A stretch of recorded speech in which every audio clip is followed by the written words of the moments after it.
Ahí empiezo a grabar. Como les decía, hoy lo que vamos a ver son los primeros auxilios en torno a las hemorragias, ¿sí? Nosotros cuando hablamos de hemorragia, hablamos de la salida de sangre de su cauce normal.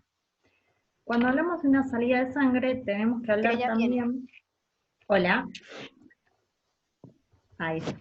Cuando hablamos de salida de sangre, tenemos que hablar también de lo que es, ¿sí?, el tipo de sangre y las distintas hemorragias que pueden sucederse en torno al cuerpo. Las hemorragias se van a clasificar primero, ¿sí?, por el contenido sanguíneo que se manifiesta en esa hemorragia. Es decir, puede ser, por ejemplo, una hemorragia capilar, en donde la sangre que se, digamos, visualiza o sale de su cauce pertenece a los capilares sanguíneos. Los capilares sanguíneos son los elementos en donde se produce el intercambio gaseoso, ¿sí? Son aquellos vasos en donde está el intercambio gaseoso. Entonces esos capilares son muy pequeños. Justamente al ser tan pequeños, la hemorragia no va a ser tan abundante. Luego tenemos hemorragias venosas y hemorragias arteriales. Las hemorragias venosas corresponden obviamente a rupturas de venas en donde el líquido contenido en esa hemorragia va a ser sangre carbooxigenada en casi su totalidad. Esa sangre carbooxigenada es una sangre muchísimo más, de un color más pardo que la sangre oxigenada, que la sangre arterial. ¿Sí? Ahora vamos a ver las diferencias. Y luego tenemos las hemorragias, como les decía, arteriales, que corresponden a la salida de la sangre de su cauce normal por ruptura de una arteria. En estos casos, las hemorragias arteriales suelen ser muchísimo más características por, primero, la presión con la que la sangre sale, es eyectada, ¿sí?, y además por el color del contenido sanguíneo. El color es un color muchísimo más brilloso, ¿sí?, una sangre muchísimo más roja, justamente por el contenido gaseoso que tiene. Estas hemorragias, cualquiera sea, ¿sí?, pueden poner en riesgo obviamente la vida de una persona. Pero además de esto, nosotros tenemos las hemorragias internas y las hemorragias externas. Las hemorragias externas es cuando la sangre sale, ¿sí?, hacia el exterior del cuerpo. En cambio, en una hemorragia interna, nosotros no vamos a visualizar la sangre, sino que la sangre va a quedar contenida dentro del cuerpo, porque tal vez viene de una hemorragia orgánica, ¿sí?, a través de un órgano, en donde hay una hemorragia abdominal, una hemorragia cerebral, una hemorragia torácica, bueno, de acuerdo a dónde se dé. Ahora, la realidad es que también nosotros tenemos que determinar el tipo de hemorragia para ver y determinar los pasos a seguir. Si es una hemorragia interna, yo no la voy a ver, ¿sí? Sobre todo si es una hemorragia cerebral, por ejemplo. ¿Cómo determino si un paciente está teniendo una hemorragia cerebral o no? Bueno, no lo puedo determinar a simple vista. Se van a tener que hacer una serie de estudios como para determinar si es real o no que tiene una hemorragia. Ahora puedo, ¿sí?, inferir que de repente si hay una pérdida de conocimiento, una desorientación, puede estar atravesando una hemorragia cerebral. Pero las hemorragias internas, generalmente cuando se dan en la región del tórax o en la región del abdomen, suelen cambiar el color de la tonicidad de la piel. Empieza a la piel generarse, tener un tono un poquito más violáceo, ¿sí?, como si fuera un moretón, y a veces sucede que hay un aumento del volumen, ¿sí?, de ese espacio corporal. Por ejemplo, a veces existe lo que se denominan edematizaciones abdominales, provenientes de hemorragias abdominales. Yo no puedo determinar si está o no sufriendo una hemorragia ese paciente, porque eso lo va a determinar el sistema de emergencias cuando venga a ser el primer, digamos, traslado. Ahora, la realidad es que puedo inferir que puede estar atravesando por una hemorragia abdominal, torácica o demás.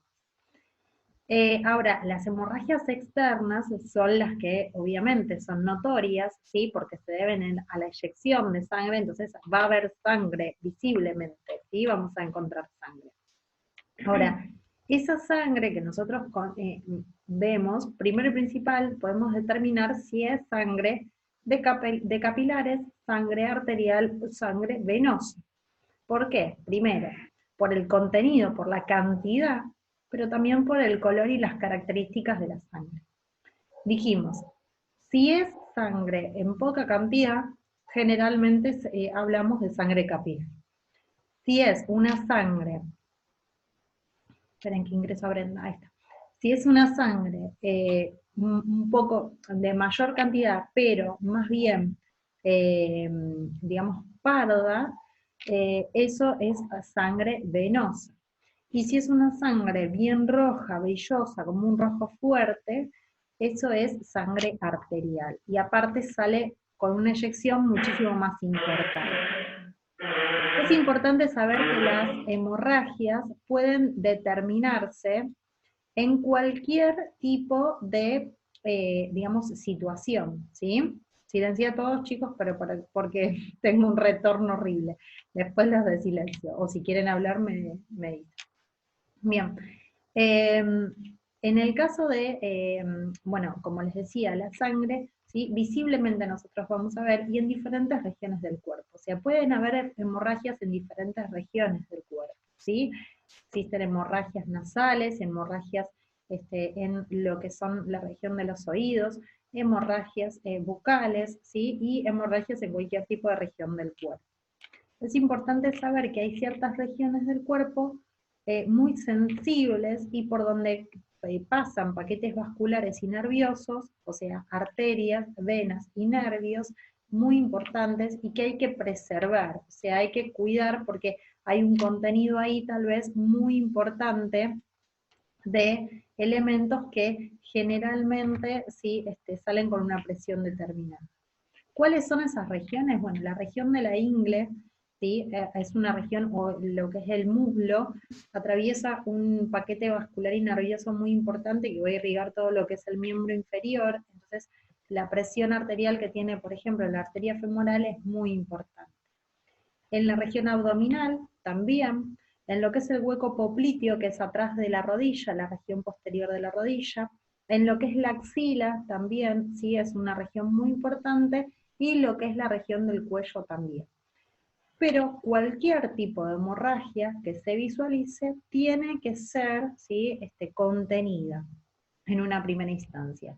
¿Por qué? Bueno, porque corremos el riesgo de que el paciente tenga una pérdida de sangre muy importante y manifieste un paro cardiorrespiratorio, por ejemplo, ¿sí? O bueno, una muerte.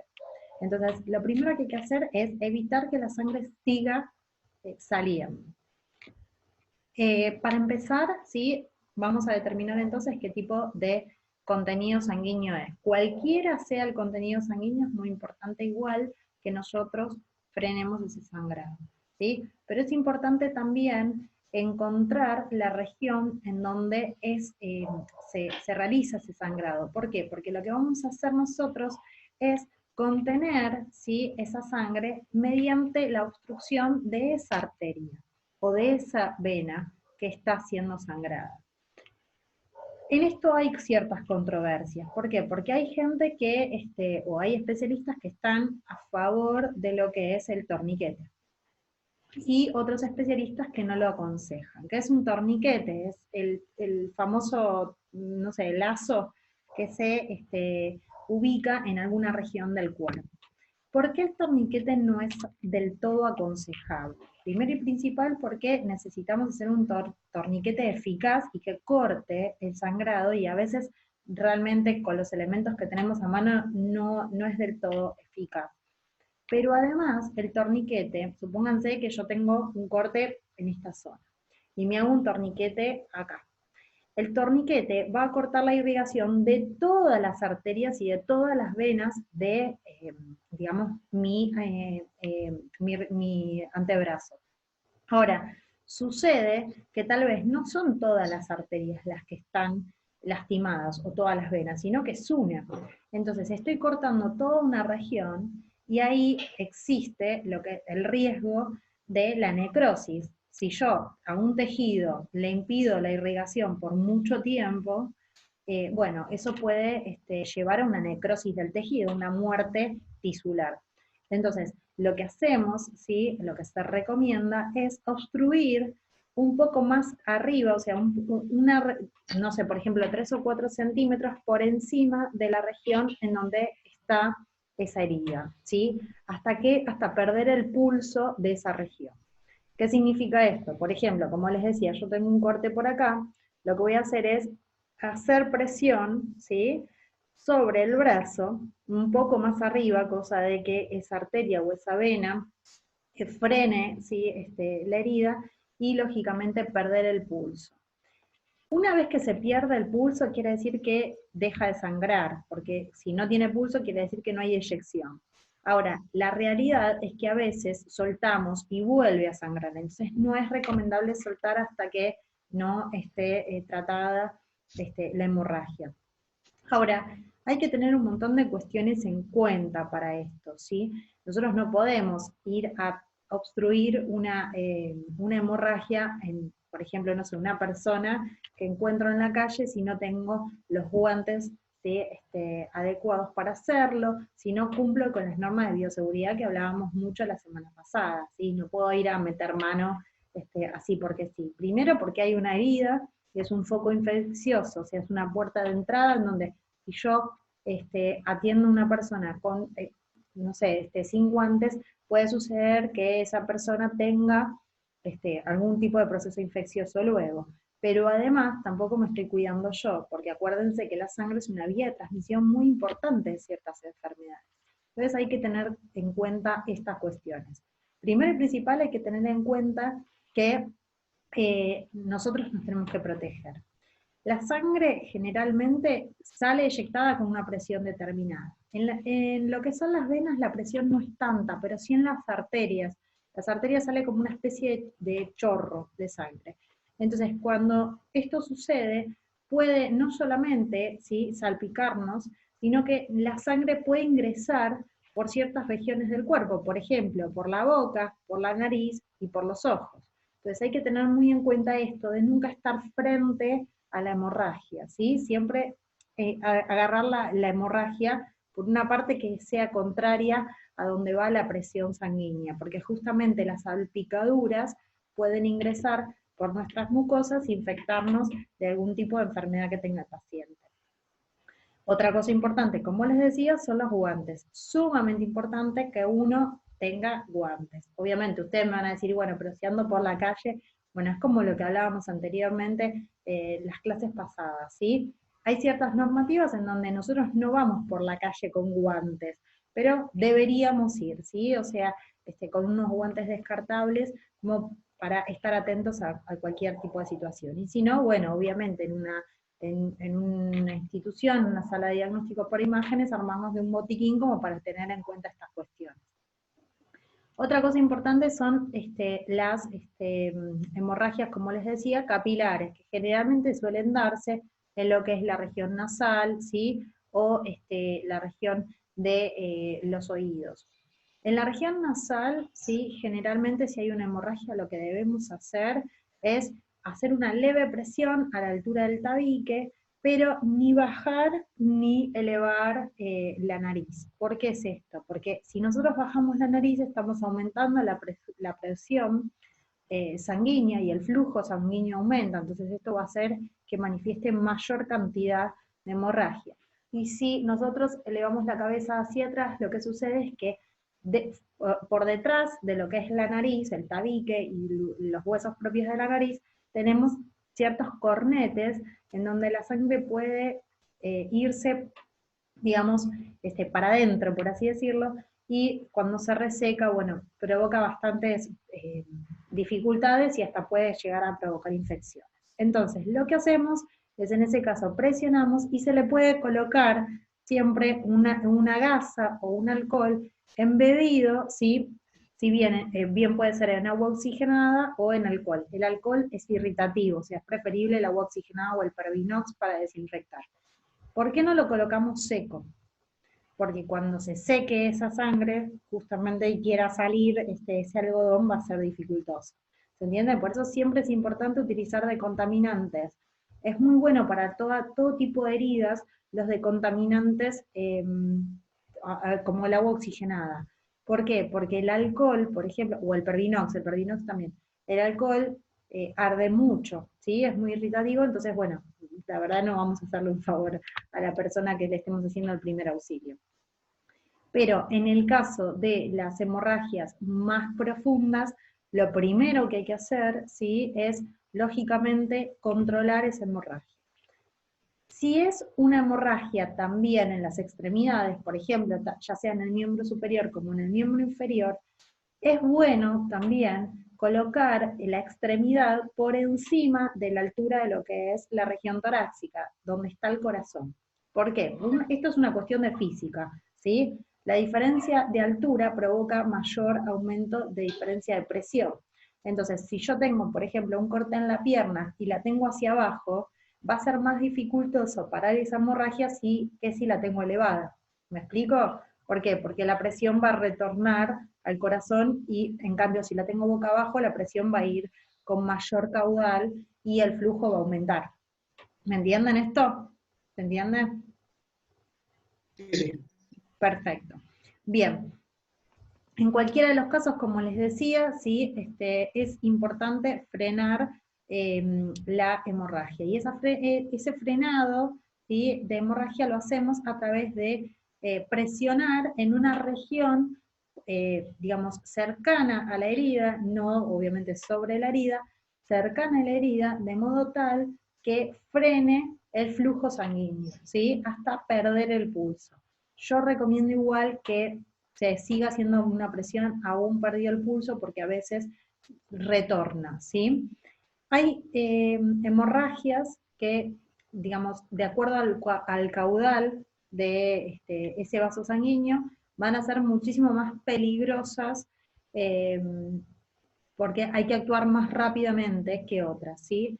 Una de ellas es la arteria femoral. La arteria femoral es una arteria que va a irrigar a todo lo que es la región del miembro inferior y pasa por lo que es el muslo.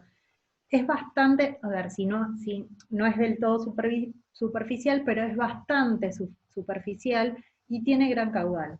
Entonces, cuando hay una herida en la región del muslo, es muy peligrosa, ¿sí?, la hemorragia, porque esa hemorragia de la arteria femoral, que tiene gran caudal sanguíneo y una presión arterial muy importante, puede desangrar muy rápidamente al paciente. Entonces, justamente esas presiones, esas hemorragias son las que tenemos que tener cuidado. Entonces, en una primera instancia, primero determinar si hay sangre o no.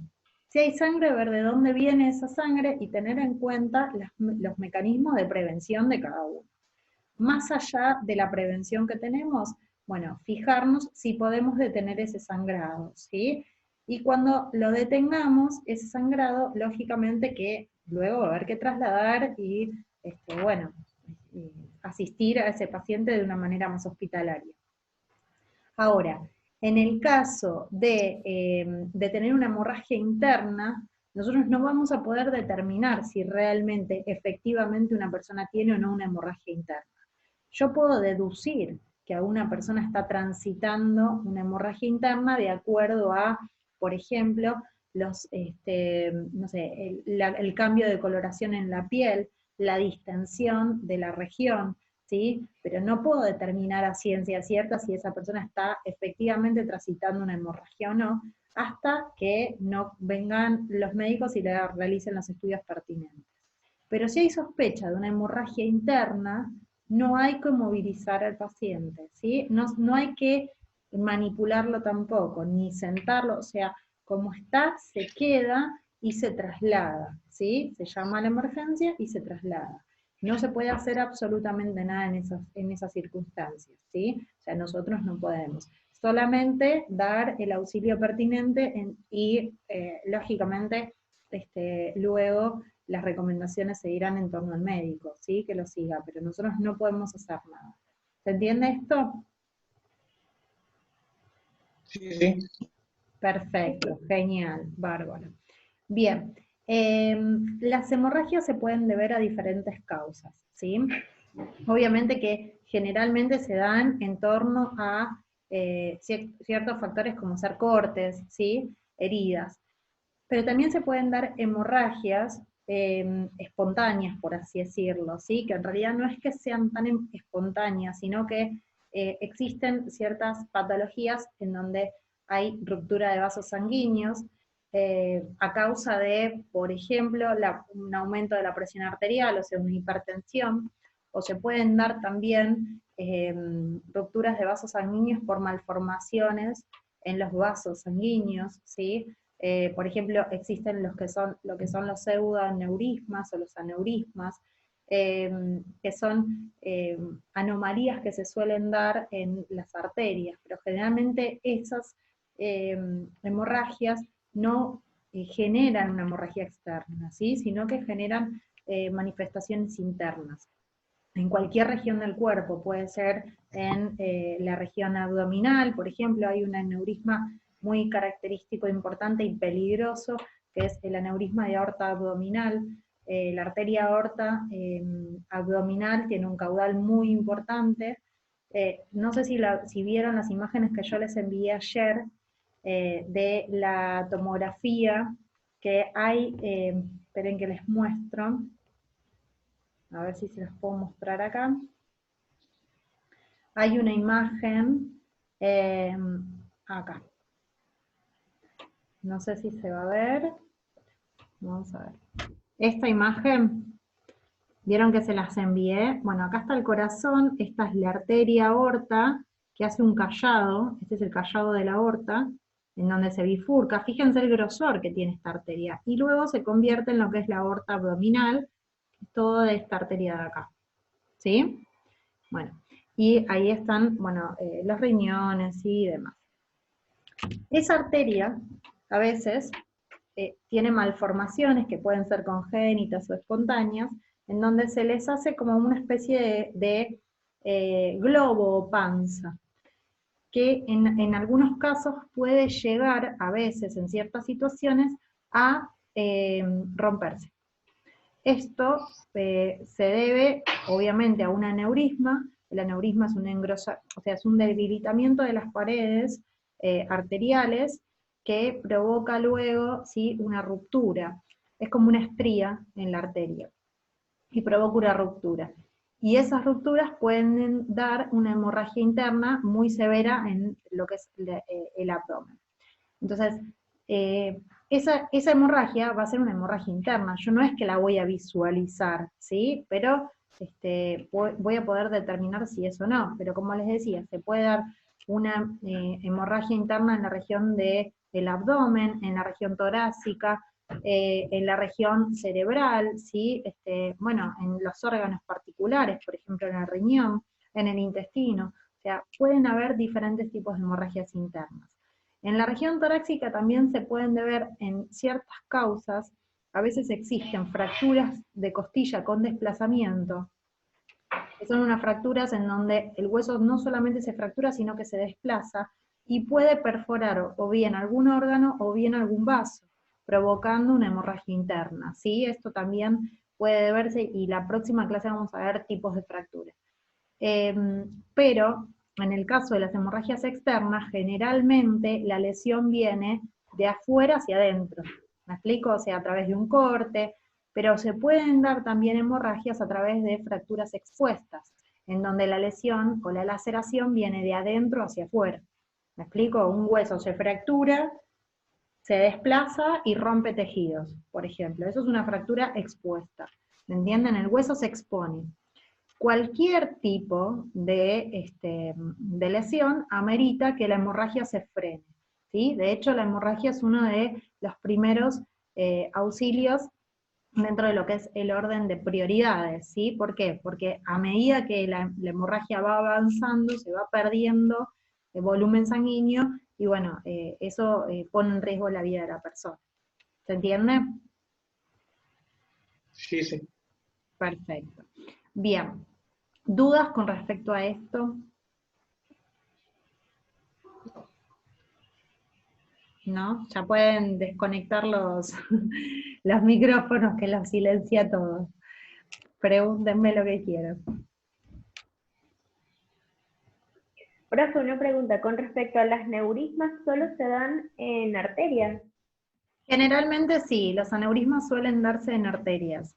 Sí, en las venas sucede otra cuestión muy característica dentro de lo que son las patologías vasculares, pero que no se deben a hemorragias, sino que se deben a distensión de las válvulas venosas. Las venas tienen válvulas porque se distienden menos que las arterias, eh, pero suelen darse lo que se denominan varices, ¿sí? Que es una distensión en donde la pared venosa pierde la dilatación normal y se distiende. Y la válvula que tienen, las venas tienen válvulas, esa válvula cede y ese vaso se dilata, provocando un estancamiento de la sangre que se denomina varice.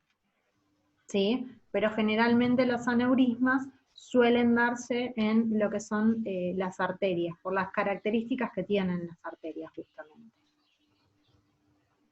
Bien. ¿Sí?